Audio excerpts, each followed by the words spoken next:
we're back. Another episode of Have Good Sporting. Today, an interesting one. We're going to go and revisit my college football predictions from before the season started. Some of these are egregious, other ones are spot on. A few of them, dare I say, I was one of the vast minority of people that thought these way about certain teams. But obviously, partnered with that are some terrible, terrible, terrible picks. So let's get started. We're going to start with my SEC predictions. I put these out, in August. And I'm looking at the list right now, and in retrospect, it's probably impossible for these records to even occur. Like there's so many 8-4s, it's ridiculous. That's not how it's going to be, but it's going to be close. First, going in alphabetical order here, I think. Alabama. Alabama had a 10-2. Okay, they're 8-1, and they still got. I'm gonna have to look down and pull up schedules because obviously doing this before the season ends. But they have Auburn at the end of the year. They have Oklahoma, and then they have Eastern Illinois.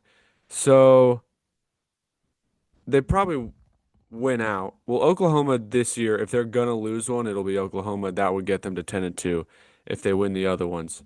Arkansas I had a 5-7. They're 2-7, so that one's not looking fantastic. They don't have a scrub either to like at least get one win. So Arkansas, that one's bad. So right now we're 1-2. We feel good about where we're at, but Auburn I had at 8-4. Auburn I had at 8-4. I should have known. You should have known that Hugh Freeze was not going to do Hugh Freeze and Jackson Arnold. Knowing what we know now, can you imagine being one of the many, many people that was pounding that drum, that Auburn's back, with Hugh Freeze and Jackson Arnold? It's terrible. They're 4-6. Unless some of those losses get vacated, then we're not doing that. And here's the worst one of all. And I don't want to share it. I almost want to leave it off the list. I had Billy Napier and the Florida Gators going 9-3. And you'll see later, I had them in the playoff at 9-3. So it's all kinds of terrible. They're 3-6 right now. I predicted them to have 3 losses. They're probably going to end the year with 3 wins, And so that's unfortunate. And of course, I get Georgia spot on. They're 10-2, or I had them at 10-2. They're 8-1, and they have Texas, and then Georgia Tech. Still, they're in the playoff at 10-2. So, of course, I get Georgia spot on, but can't be right about Florida ever. Tennessee, I had it 8-4. They are 6-3. This one I like, and I feel like I had a good read on this. A lot of people, I don't think, I don't know if I have anything out there that says how I felt about Joey Aguilar, but I didn't think he was going to be great. Actually, no, surely I do. In the next segment, I'll tell you what I wrote about Tennessee. Everyone, I'm very high on Josh Heupel. I just wasn't high on Joey Aguilar, which is why I had them going 8-4. But Joey Aguilar, evidently not the problem. It's a team that's just, losses to Oklahoma, Bama, and Georgia, and then they still have Florida and Vandy, which, 8-4, very likely not going to get them into any sort of playoff. But I was just a little lower on this team coming into the year because of their schedule, and obviously, which their schedule was favorable compared to other teams in the conference. I still didn't think they were going to get that many wins. And I was right. So chalk one up for the good guys. Kentucky 5-7. I had them going there 4-5. We're in a good spot there as well. Not much to say about Kentucky other than I hate them because they just gave Florida the worst beatdown of all time. Kentucky did. Who would have thought? At least fall to the hands of the mighty Bulldogs or the Crimson Tide. You let Kentucky beat you 38-7? Terrible. LSU. Okay, folks, this is my big one. This is this was a gracious. My record prediction for them was gracious because I was not very high on this team. Everyone said LSU, they're loading up for a big run this year. This is their national title team. Garrett Nussmeier, Brian Kelly built up for this year. Brian Kelly never fit in LSU. Garrett Nussmeier was never going to be able to overcome just a very terrible offensive system that he was in. Defense shined this year. Good for the defense. Very proud of them. But I had them going 8-4, missing the playoff. They're 5-4, and things might get ugly. Arkansas, Western Kentucky, Oklahoma. Um, yeah, they'll probably go 7-5, maybe 8-4. But yeah, I was super super low on this team. This is one of my teams that I had ranked way too high in everything I said about them. I predicted Brian Kelly to get fired. You'll see it later, but man, I'm so pumped that this one was right. I'm so pumped because no one was on my side with this one. They were fired up for what LSU was going to do this year. But I watched Florida beat LSU in person last year, and watching Garrett Nussmeier just not be able to do anything in that game and get sacked so many times, I think when you go in person, you kind of draw major conclusions about a team just because you saw it live. That's something I did with LSU, but it was right. It was right. All right, Mizzou, I had going 8-4. We're getting to a string of 8-4s here. I thought the SEC was just going to cannibalize itself, which it kind of did, but there's still kind of a tier system. It's not as muddy as I thought it was going to be. Mizzou I had going 8-4. They're 6-3. That looks good. They gotta go 2-1, and they have Mississippi State win, Oklahoma loss, Arkansas win. So I think that's a good solid 8-4 right there for Mizzou. I had Oklahoma going 8-4. They're 7-2. Let's see what they're looking like to end the year here. Bama, Missouri, LSU. I think you could finish 1-2, go 8-4 as well. Now this one's bad. I had Ole Miss going 8-4. And unless Lane Kiffin was had some recruiting violations and these wins also get vacated, then they ain't going 8-4 because they're 9-1. They're 9-1, and they're gonna make a run in the playoffs. Well, hopefully not, because I want them to get hired by Florida. So hopefully they don't make a run, but they'll make the playoffs for sure. Another 8-4, South Carolina, but they're 3-6 right now. So that one's way worse than I thought. Couple egregious ones here. Texas A&M, I had them going 7-5. They are undefeated, so that is terrible. Marcel Reed is a baller. Mike Elko is probably a top five coach in America. Like I'm very high on Mike Elko doing what he's done with this team. It's very impressive by Texas A&M. Texas, I had going 11-1. They're 7-2. Terrible. Terrible. They could go 10-2. They could go 10-2. I don't think they will. I think they're a 9-3 team, and I think they could. I don't think they make it in the playoff. I don't think they do. Vandy 6-6. I had them predicted at 6-6. They're 8-2. They're 8-2. I was a sunshine pumper with Diego Pavia. I don't really know why I had him going 6-6. I at least give him the benefit of the doubt, do 7-5 or something. But a great year for Vandy. Diego Pavia in his 14th year of college ball. So a vet leads your team to a good year. Shocker. Mississippi State, I had going 4-8. They're 5-5, looking for bowl eligibility. With 2 games left, they have Missouri and Ole Miss. I think that'd be sick for Miss State to make a bowl this year. That's a program that deserves it. Brandon Walker, he loves eating, so a bowl game would probably be big for him. All right. So that was my predictions. Some great, some right, some wrong, some terrible. Terrible, terrible, terrible. Now, next segment, we're gonna go analyze or break down an article I wrote before the year. I looked at the preseason AP poll and I said, who do I think is too high and who do I think is too low? We're gonna start with the teams that I thought were too low. Please do not make fun of me here, but I thought Penn State being ranked number 3 in the preseason was too low. That is so terrible. That is so terrible. It's the worst take anyone's ever had. Listen to what I wrote about them. My number one team in the land. I spoke about this in June. Penn State is following the blueprint, and it is their turn to win the big one.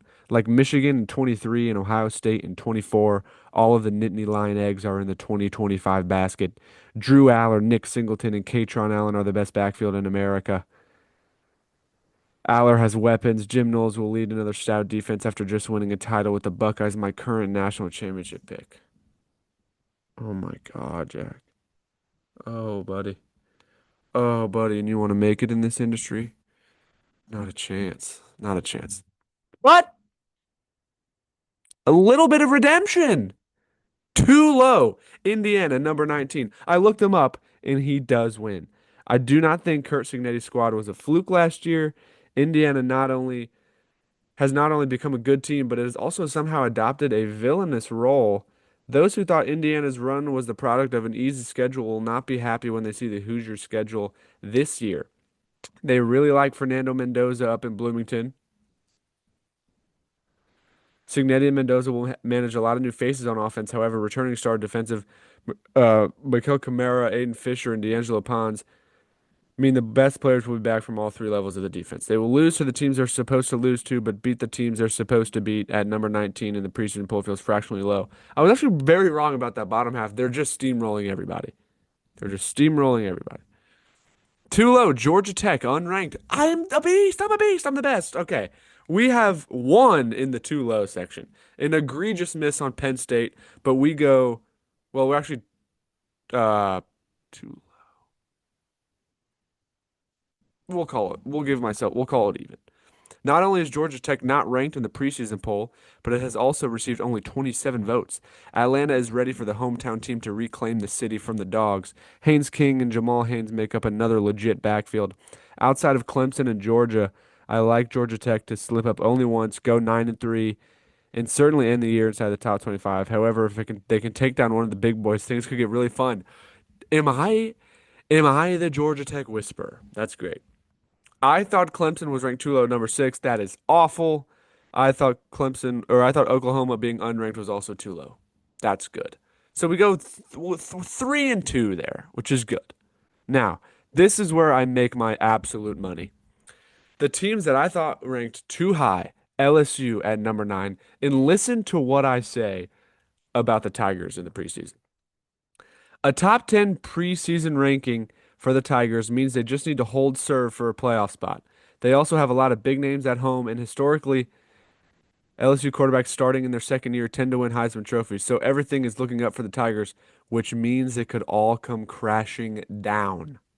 Last year, Garrett Nussmeier was throwing out of necessity and not luxury. If that does not change, it could cost them late in games.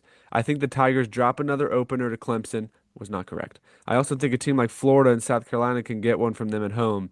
I do not think you beat Alabama and Tuscaloosa. Another good but not good enough year for Brian Kelly and the Tigers. So I thought it was going to be worse than a lot of people thought, but no one thought it was going to be as bad as it's been.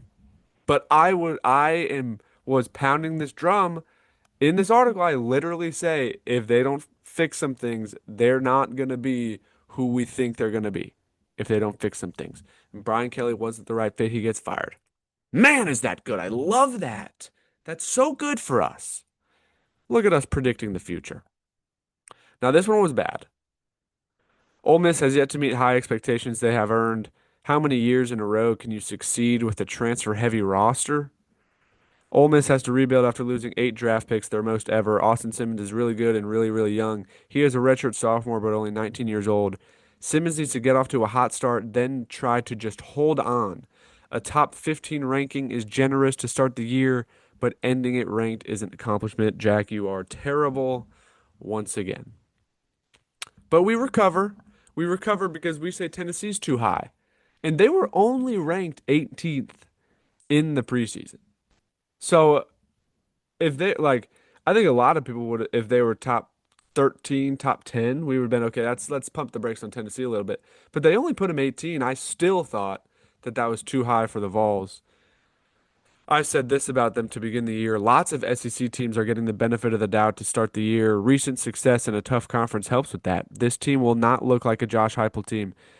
This year, Tennessee will have to lean on the defense more than ever. I do not think many people in Knoxville are ready to rely on Joey Aguilar's arm. That's terrible. It's a bad take. However, you can rely on his legs.